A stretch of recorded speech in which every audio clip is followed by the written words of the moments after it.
Hi everyone! Welcome back to the channel. Today I'm going to share a quick and surprising kitchen hack. How to use bread as a cleaner for your blender, food processor, or meat mincer. This trick is simple, eco-friendly, and makes washing up so much easier. If you have been chopping meat in your mincer or food processor, or blending sticky ingredients, you know how tough it can be to clean those blades. Here is the solution. Take a piece of stale bread. Pass it through your mincer or process it in your food processor or blender. The bread will pick up leftover food particles, grease, and even help absorb odors. Once you are done, just wash the appliance with warm soapy water. It will be much easier and cleaner. This trick also works if you have been chopping nuts or herbs. Bread helps sweep away small bits stuck to the blades.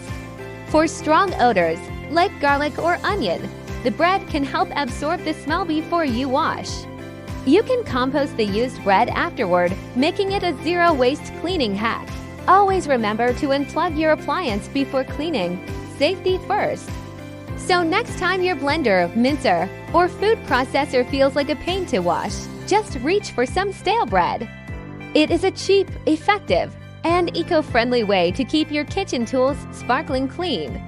If you found this tip helpful, then like, subscribe, and share with a friend who loves smart kitchen hacks.